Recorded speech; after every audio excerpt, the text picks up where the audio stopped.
Olá, pessoal. Boa tarde. Então, esse vídeo que eu vou passar para vocês, ele é explicando para vocês a atividade do dia que eu postei lá no Google Class, no Classroom, a atividade do dia 18 ao dia 22, tá? Então, assim, primeiro vocês vão fazer os exercícios da apostila, do caderno do aluno, tá? E na sequência dessa atividade, vocês então relembrarão figuras de linguagem, em específico antítese, efeitos de sentido e linguagem do poema.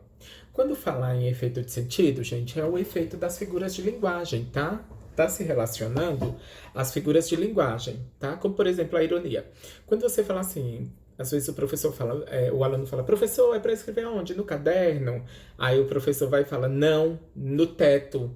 Então, ele utilizou aí uma figura de linguagem, ou seja, a palavra ela não está no sentido ela não está no sentido literal, ela está no sentido figurado e ela está caracterizando aí uma ironia, tá? Então essa é uma figura de linguagem. Nós temos também a comparação. Sempre que na frase tiver a palavra como, então está comparando, ó. Sou como a estrela, sou brilhante como a estrela, como, ó, observa, tá? Quando tiver também personificação. A personificação é quando eu atribuo ações humanas a seres inanimados. O que são seres inanimados? São seres que não têm vida, como por exemplo os objetos, certo? Então, peraí.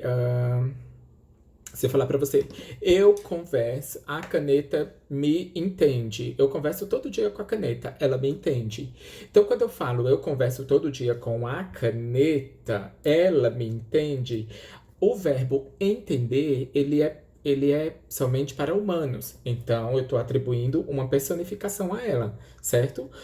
Como, por exemplo, ah, o meu caderno chora de tanta lição que eu escrevo. Então, a palavra chora, o verbo chorar, é um verbo, né? Uma ação humana que é atribuída aí ao objeto, tá? Então, esse é a personificação da natureza, tá bom? A antítese, pessoal, ela é muito fácil. A antítese é quando você dá um sentido, quando você fala uma coisa e ao mesmo tempo você fala o sentido contrário a ela. Como, por exemplo, se eu falar assim, ai, aquele triste garoto está feliz. Então, ó, aquele triste garoto está feliz. Então, observa, isso é uma antítese. Quando eu me contradigo, quando eu digo uma coisa contrária à outra, tá bom? Então vamos lá, dando andamento. Então está escrito aqui: ler, pensar, sentir, expressar, a linguagem do poema. Você já parou para pensar que todas as emoções que podemos sentir em um mesmo dia? Então, os sentimentos vêm e vão, às vezes de forma tão rápida e inesperada que nem temos tempo para descrevê-los. Quem dera pudéssemos registrar esses momentos em poemas, tá? Então, o poema, gente, é uma forma que as pessoas têm para falar dos sentimentos, tá? É uma parte da literatura.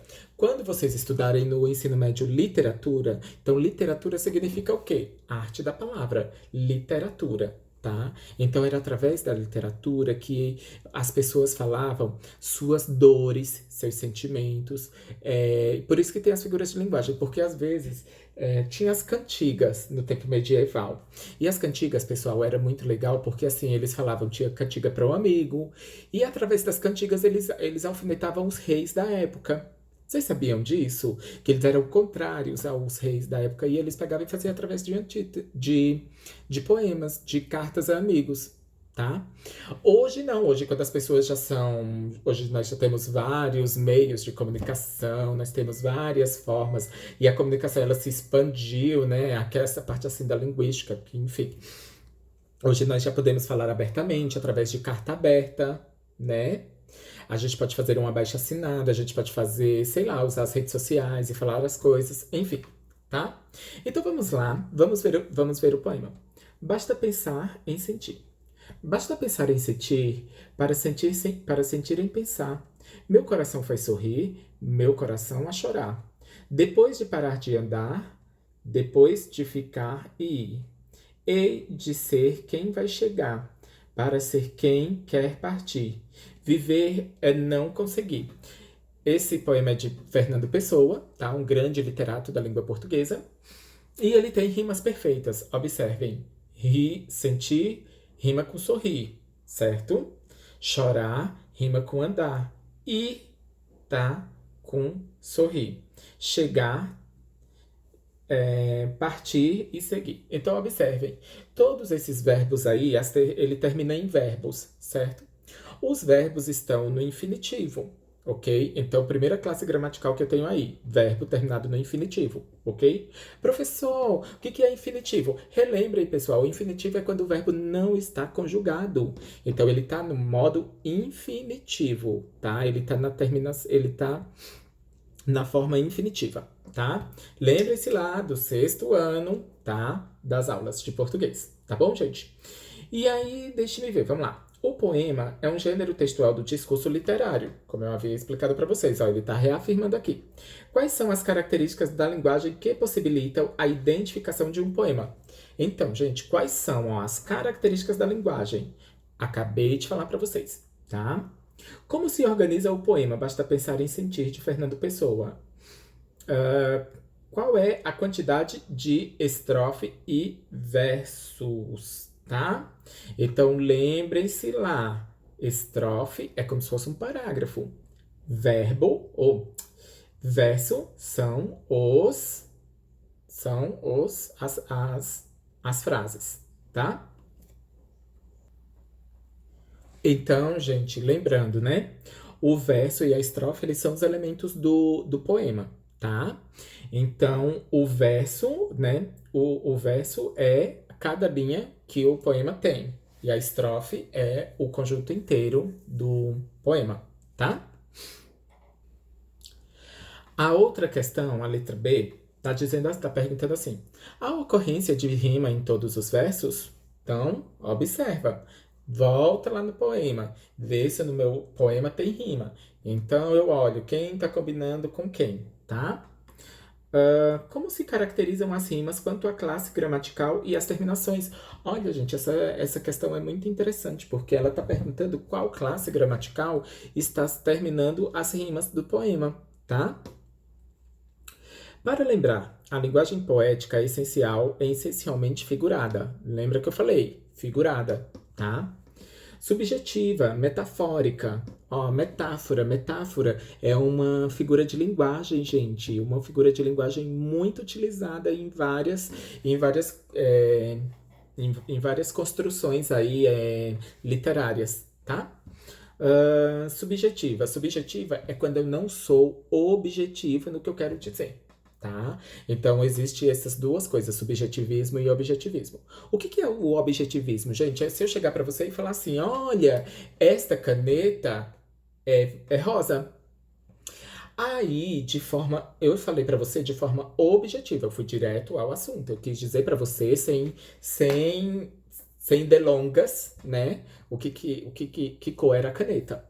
Agora, se eu chegar para falar para vocês assim, ai, então, olha, minha mãe me deu uma caneta, sabe? Uma caneta muito bonita e eu gosto muito dela. Ai, ela tem uma cor tão especial, uma cor que eu gosto muito, sabe? Ela é tão fofa, aquela caneta.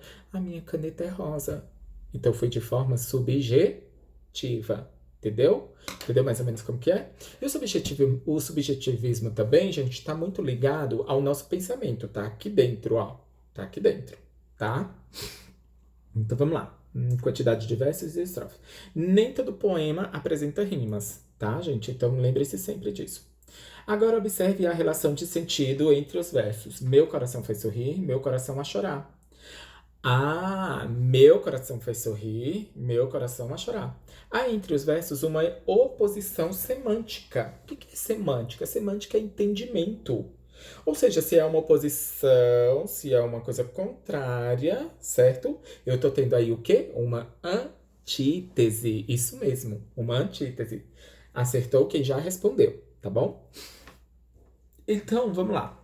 Há outros versos e expressões do poema que transmitem essa mesma ideia de oposição? Volta lá no poema e vê se tem Qual é a figura de linguagem que consiste na utilização de palavras, expressões ou frases que se opõem quanto ao sentido? Então, já expliquei também, né, gente? Me respeita. Então tá. Então, gente, vou ficando por aqui.